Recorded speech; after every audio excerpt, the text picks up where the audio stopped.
यो रेडियो नेपाल हो। अब प्रवीण पोखरेलबाट समाचार सुन्नुहोस्। शुरूमा प्रमुख समाचार। अर्थमन्त्री डाक्टर प्रकाश शरण महतद्वारा आगामी आर्थिक वर्षको बजेटका विषयमा अन्तर्राष्ट्रिय विकास साझेदारहरूसँग छलफल। नक्कली भूटानी शरणार्थी प्रकरणमा दोषीलाई उम्कन नदिने र निर्दोष पर्न नहुने नेपाली कांग्रेसको पदाधिकारी बैठकको निष्कर्ष। भ्रष्टाचारको आरोप लागेकालाई निष्पक्ष छानबिनको दायरामा ल्याउनु पर्नेमा एमाले अध्यक्ष केपी शर्मा ओलीको जोड़। सरुवा एवं पदस्थापन भई रमाना नलिई काजमै बस्ने कर्मचारीलाई कारवाही गर्ने संघीय मामिला तथा सामान्य प्रशासन मन्त्रालयको तयारी र पाकिस्तानमा पूर्व प्रधानमन्त्री इमरान खानलाई तत्काल रिहा गर्न अदालतको आदेश। सुरेश, के छ खबर? कहाँ छौ? मेरो सब ठिक छ यार, अफिसमा छु। अनि घर तयार भयो तिम्रो? घर त तयार भयो यार। अब घरमा इन्टरनेट, टेलिभिजन लाइन अनि टेलिफोन नम्बर पनि लिनु थियो। अब तिमी नै छौ यहाँ नेपालमा पाइने सुविधाको बारेमा जानकार भएको। म त 15 वर्ष भयो यार देशबाट टाढा भएको। सजेस्ट गर न यार, कुन राम्रो होला? इन्टरनेट, टेलिभिजन लाइन र टेलिफोन सेवाका लागि हो भने आँखा चिम्लेर नेपाल टेलिकमको fibre to the home FTTH सेवा लिहाल। तिमीलाई चाहिएको सबै सुविधा नेपाल टेलिकममा पाउँछौ। ढुक्क भएर लिँदा हुन्छ। ल गजब भएछ। मलाई चाहिएको सबै सुविधा एउटै फाइबरबाट पाउने भएपछि थ्याङ्क यू यार। थ्याङ्क यू मलाई भन्दा नेपाल टेलिकमलाई भनौँ, जनतालाई निरन्तर सेवा दिँदै आएको छ। नेपाल टेलिकम, राष्ट्रको सञ्चार।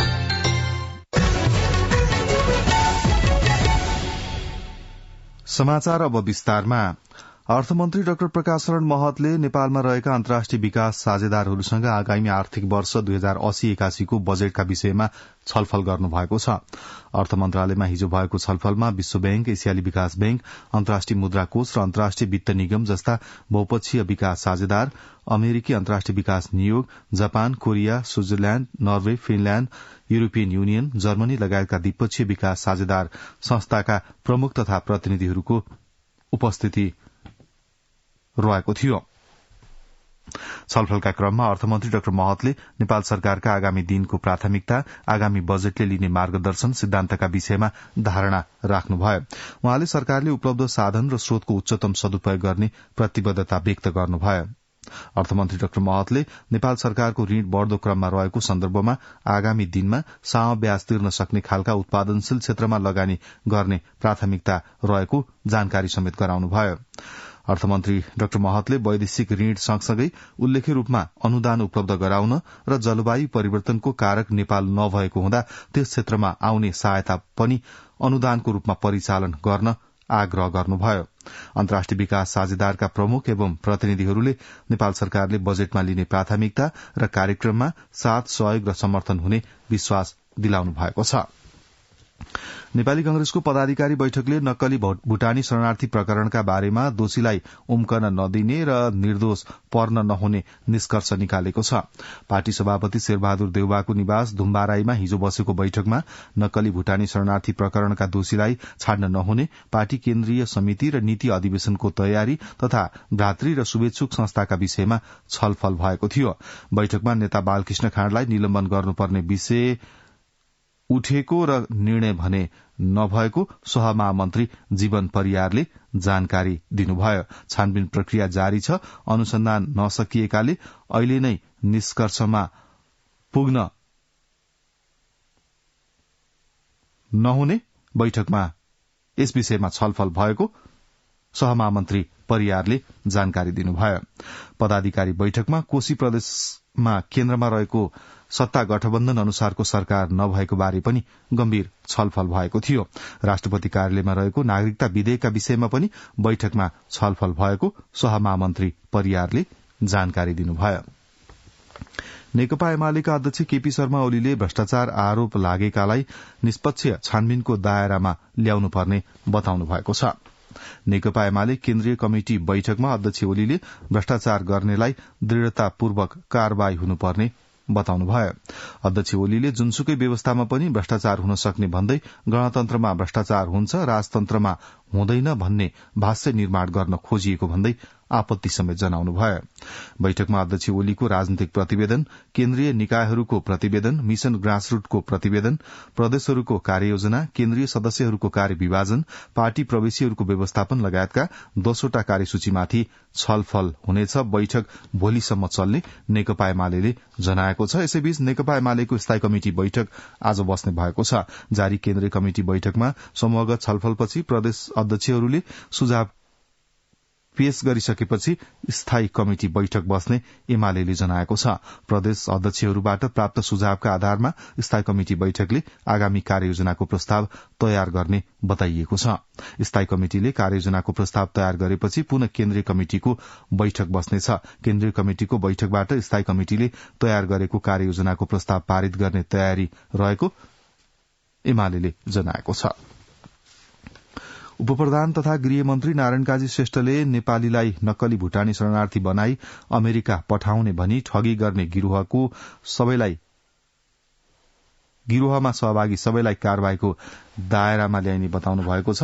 हिजो नेकपा एकीकृत समाजवादीका नेता तथा जनवर्गीय संगठनका प्रतिनिधिसँगको छलफलमा उहाँले दोषीलाई कुनै पनि हालतमा नछाड्ने र निर्दोष कुनै पनि हालतमा नफस्ने गरी सरकार अघि बढ़ेको बताउनुभयो।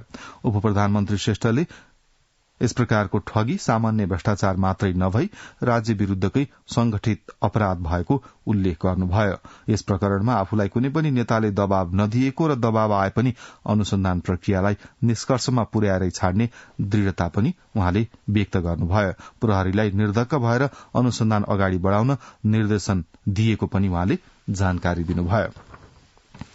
राष्ट्रिय प्रजातन्त्र पार्टी राप्रपाले केन्द्रीय कार्यसमितिको पूर्ण बैठक बोलाएको छ। आगामी जेठ 1, 2 र 3 गते काठमाडौँमा बस्ने गरी केन्द्रीय कार्यसमितिको पूर्ण बैठक बोलाइएको पार्टीका प्रवक्ता एवं प्रचार विभाग प्रमुख मोहन कुमार श्रेष्ठले जानकारी दिनुभयो। उहाँका अनुसार बैठकमा अध्यक्ष राजेन्द्र लिङदेनले समसामयिक राजनीतिक परिस्थिति र भावी कार्यदिशा सम्बन्धी राजनैतिक प्रतिवेदन पेश गर्नुहुनेछ भने पार्टीका वरिष्ठ उपाध्यक्ष रविन्द्र मिश्रले पार्टीको भावी रणनीति र कार्यनीति सम्बन्धी कार्ययोजना पेश गर्ने कार्यक्रम तय भएको छ।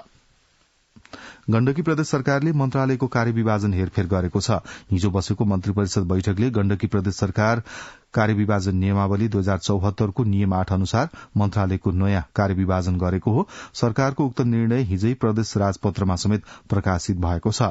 यसअघिको कार्यविभाजन नमिलेको देखिएकाले हेरफेर र समायोजन गरिएको सरकारका प्रवक्ता एवं बिना विभागीय मन्त्री सरस्वती अर्याल तिवारीले जानकारी दिनुभयो।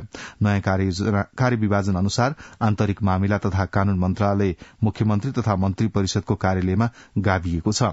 अबदेखि शान्ति सुरक्षा, विपद व्यवस्थापन, प्रदेशसभा मामला, कानून संचार आदिको कार्य जिम्मेवारी समेत मुख्यमन्त्री तथा मन्त्री परिषदको कार्यालयले सम्हाल्नेछ। सरकारले सरुवा एवं पदस्थापन भएर पनि रमाना नली काजमै बस्ने कर्मचारीलाई अब विभागीय कार्यवाही गर्ने भएको छ। संघीय मामिला तथा सामान्य प्रशासन मन्त्रालयले सबै मन्त्रालय, आयोग, सचिवालय, कार्यालय, प्रदेश कार्यालय र स्थानीय तहलाई एक परिपत्र जारी गर्दै सरुवा पदस्थापन, कामकाज तथा काजमा खटाइएका र काज फिर्ता गरिएका कर्मचारीहरूले रमाना नली बसेको खण्डमा कार्यवाही गर्ने चेतावनी दिएको हो। सरुवा पदस्थापन, कामकाज तथा काजमा खटाइएका र काज फिर्ता गरिएका कर्मचारी वर्षौंसम्म पनि आफू खुशी बस्न थालेपछि मन्त्रालयले विभागीय कार्यवाहीको तयारी थालेको हो। रमाना भएका तर तोकिएको ठाउँमा नजाने कर्मचारीलाई उपलब्ध गराएको सेवा सुविधा र पारिश्रमिक सम्बन्धित कार्यालय प्रमुख र आर्थिक प्रशासन प्रमुखबाटै असुल गरिने समेत परिपत्र मार्फत मन्त्रालयले जनाएको छ। यसैगरी सरुवा भएको 7 दिनभित्र रमाना लिई नगए निजामती सेवा नियमावली 2050 को नियम 68 बमोजिम विभागीय सजाय गरिने पनि जनाइएको छ। पछिल्लो समय कोरोना संक्रमण दर घट्दै गएको छ। स्वास्थ्य तथा जनसंख्या मन्त्रालयका अनुसार हिजो 1630 जनाको कोरोना परीक्षण गर्दा 30 जनामा कोरोना पुष्टि भएको छ। बुधबार 16, मंगलबार 51, सोमबार 57, आइतबार 32 जनामा कोरोना पुष्टि भएको मन्त्रालयको तथ्याङ्कमा उल्लेख छ। नेपालमा सक्रिय संक्रमितको संख्या 120 रहेको छ, जसमध्ये 14,000 जना संस्थागत आइसोलेसनमा भर्ना भएका छन्। संस्थागत आइसोलेसनमा भएका मध्ये 5 जना आईसीयू र 1 जनाको भेन्टिलेटरमा उपचार भइरहेको स्वास्थ्य तथा जनसंख्या मन्त्रालयले जनाएको छ। अर्घाखाँचीमा आगलागीमा परि मृत्यु हुने 4 जनाको सामूहिक अन्त्येष्टि गरिएको छ। भूमिका स्थान 2 ढाका बाङको जोगीथुमको जंगलमा लागेको आगो बस्तीमा पसेपछि नियन्त्रणमा लिन खोज्दा जलेर मृत्यु भएका 4 जनाको हिजो सामूहिक अन्त्येष्टि गरिएको हो। भूमिका स्थान नगरपालिका वडा नम्बर 2 ढाकाबाङका 35 वर्षीय पदम बेलबासे, 72 वर्षीय पिताम्बर बेलबासे, 52 वर्षीय घनश्याम बेलबासे र 36 वर्षीय माधव बेलबासेको हिजो बागमारे घाटमा सामूहिक दाह संस्कार गरिएको हो। निर्वाचन आयोगले गत आर्थिक वर्षको लेखा परीक्षण प्रतिवेदन तोकिएको समय सीमा भित्रै पेश गर्ने राजनैतिक दललाई प्रतिवेदन सार्वजनिक गर्न निर्देशन दिएको छ। आयोगको बैठकले गत आर्थिक वर्षको लेखा परीक्षण प्रतिवेदन तोकिएको समय सीमा भित्रै पेश गर्ने 82 राजनैतिक दललाई आयोगमा पेश गरेको लेखा परीक्षण प्रतिवेदन 7 दिनभित्र सम्बन्धित दलको कार्यालय वा वेबसाइट, आम संचार माध्यम र सामाजिक सञ्जालका माध्यमबाट सार्वजनिक गरी सार्वजनिक गरेको मितिले 7 दिनभित्र सोको जानकारी आयोगमा गराउन निर्देशन दिएको छ। आयोगमा दर्ता कायम रहेका राजनैतिक दलहरूले आर्थिक वर्ष समाप्त भएको 6 महिनाभित्र कानून बमोजिम इजाजत प्राप्त लेखा परीक्षकबाट लेखा परीक्षण गराई 1 महिनाभित्र आयोगमा लेखा परीक्षण प्रतिवेदन पेश गर्नुपर्ने कानूनी व्यवस्था रहेको आयोगका प्रवक्ता शालिग्राम शर्मा पौडेलले जानकारी दिनुभयो। वैदेशिक रोजगार बोर्डको सचिवालयले नेपाली श्रम शक्तिलाई युरोप लगायतका मुलुकमा विस्तार गर्नका लागि वैदेशिक रोजगार मेला आयोजना गर्ने तयारी गरेको छ। बोर्ड सचिवालय र नेपाल वैदेशिक रोजगार व्यवसायी संघ बीच हिजो भएको छलफलमा खाड़ी राष्ट्रमा केन्द्रित नेपाली श्रम शक्तिलाई युरोप लगायतका मुलुकमा विस्तार गर्नका लागि वैदेशिक रोजगार मेला आयोजना गर्न उपयुक्त हुने निष्कर्ष निकालेको हो। बोर्ड सचिवालयका कार्यकारी निर्देशक डाक्टर द्वारिका उप्रेतीले अन्तर्राष्ट्रिय श्रम बजारको अध्ययन गर्न गराउने र नयाँ अन्तर्राष्ट्रिय श्रम बजारको खोजी गर्ने गराउने वैदेशिक रोजगार ऐनमा भएको व्यवस्था बमोजिम अन्तर्राष्ट्रिय श्रम बजारको नयाँ गन्तव्य मुलुक खोजी गर्न लागि जानकारी दिनुभयो। बोर्ड सचिवालयका निर्देशक सीता दुवाडीले नेपाली श्रमिकका लागि श्रमको नयाँ क्षेत्र र मुलुकको खोजी भइरहेको जानकारी दिनुभयो। नेपाल वैदेशिक रोजगार व्यवसायी संघका अध्यक्ष राजेन्द्र भण्डारीले परम्परागत रूपमा खाड़ी मुलुकमा जाने 80% जनशक्तिलाई नयाँ गन्तव्य मुलुकमा शिफ्ट गर्न आवश्यक रहेको बताउनुभयो।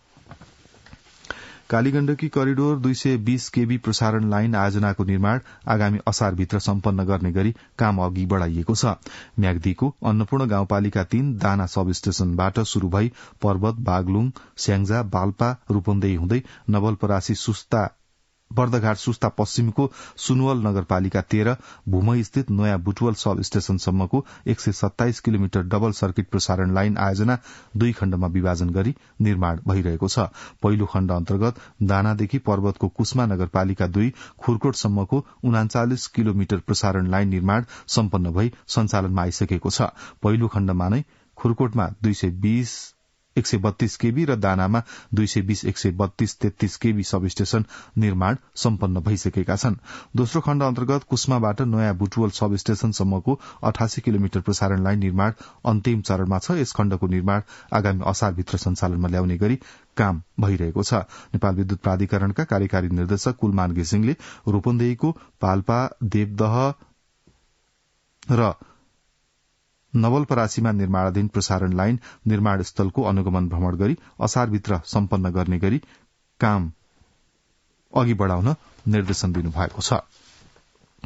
नेपाल वायुसेवा निगमले 2वटा विमान खरिद गर्नका लागि योजना अघि बढ़ाउन उपसमिति गठन गरेको छ।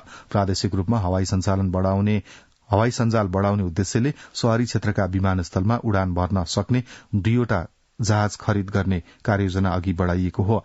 निगमको संचालक समितिको बैठकले समितिका सदस्य वरिष्ठ क्याप्टेन सुधीर शमशेर राईको संयोजकत्वमा 9 सदस्यीय उपसमिति गठन गरेको छ। उक्त उपसमितिले 21 कार्यदिनभित्र प्रतिवेदन बुझाउने गरी काम शुरू गरिसकेको छ।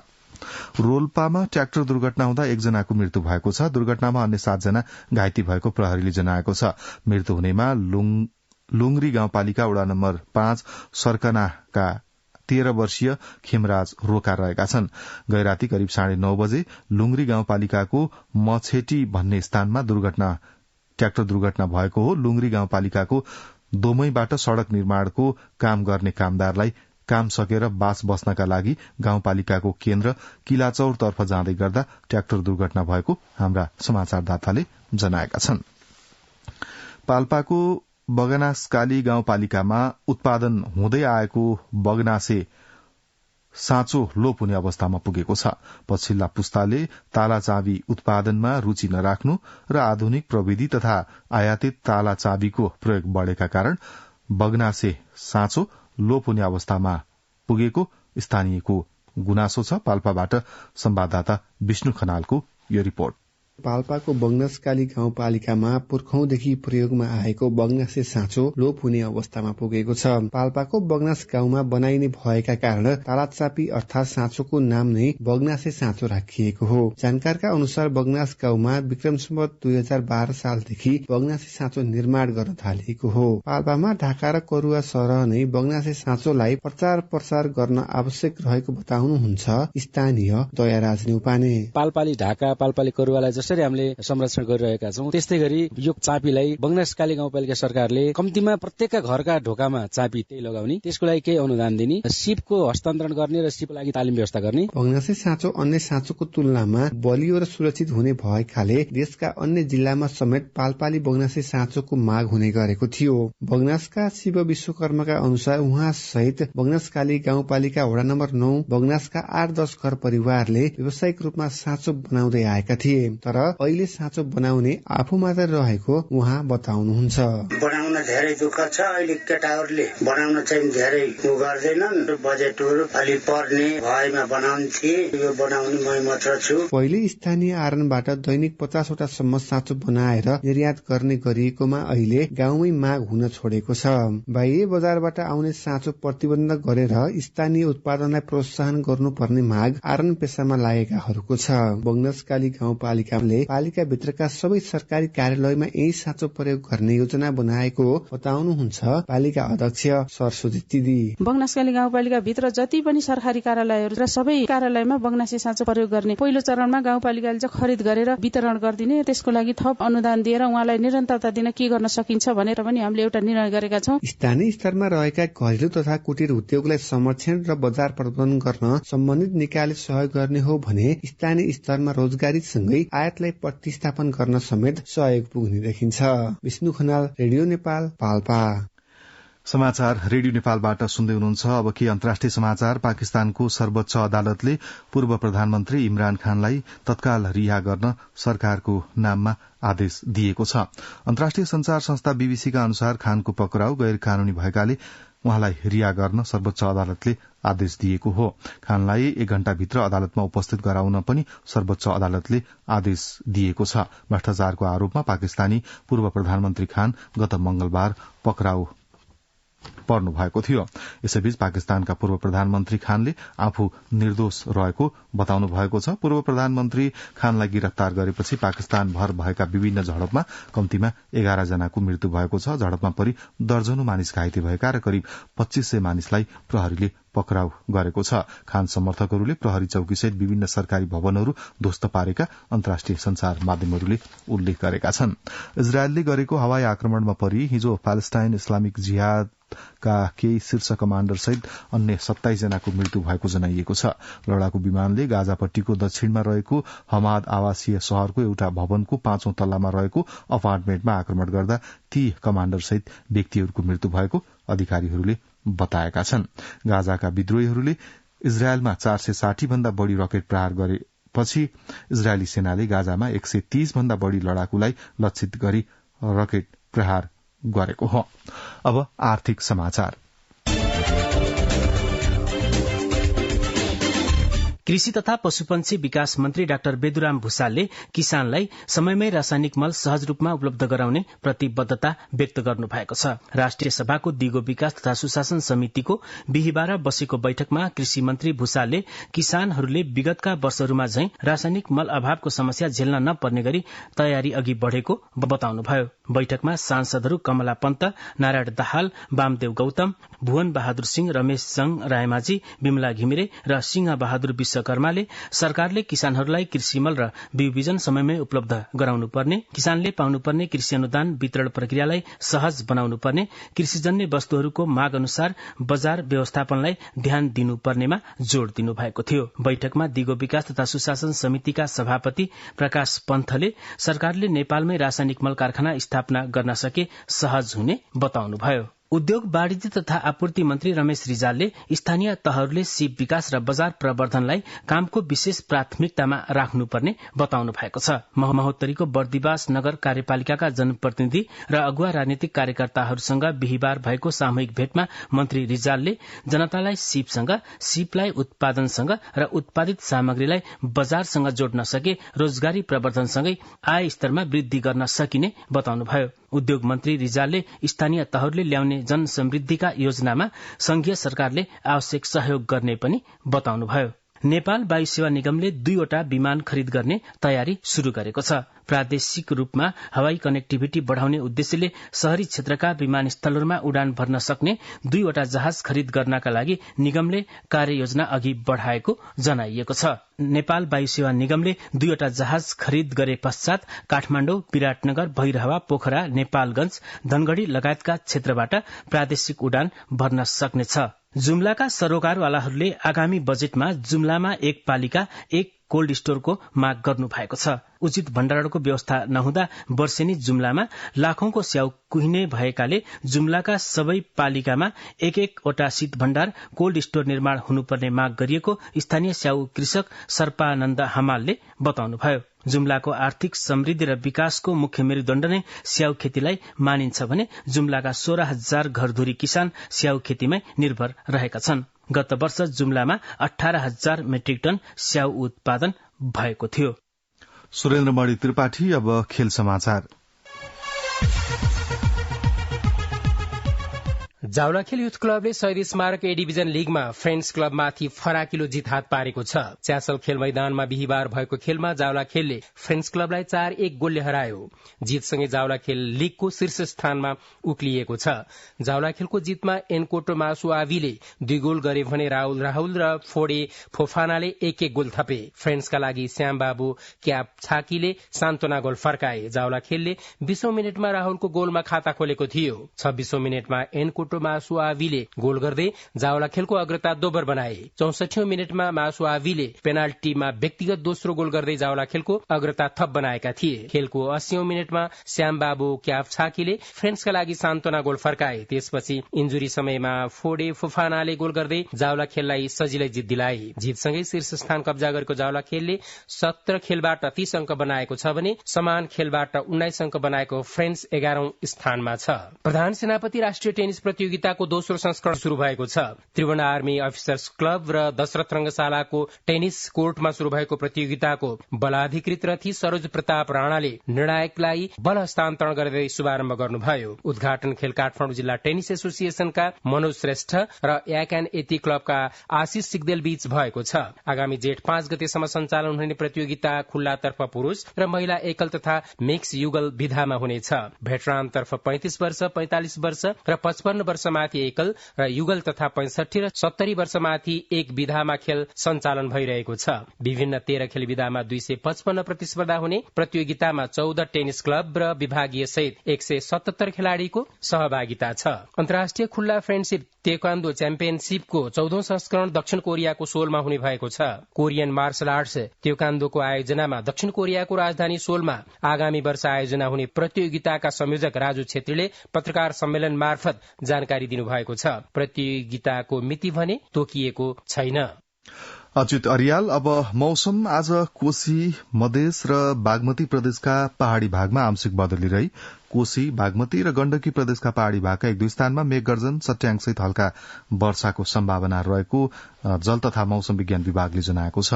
गत 24 घण्टामा काठमाडौँ उपत्यकामा मापन गरिएको अधिकतम तापक्रम 29.7 डिग्री सेल्सियस, न्यूनतम तापक्रम 14.4 डिग्री सेल्सियस। अहिले बिहानको सापेक्षिक आर्द्रता 70%। आज दिउँसो काठमाडौँ उपत्यकाको अधिकतम तापक्रम 29 देखि 31 डिग्री सेल्सियसका बीच रहने अनुमान गरिएको छ। काठमाडौँ उपत्यकामा सूर्योदय अघि बिहान 5:17 भयो भने सूर्यास्त भरे साँझ 6:44 हुनेछ। अब अन्त्यमा यस प्रसारणका प्रमुख समाचार एकपटक फेरि सुन्नुहोस्।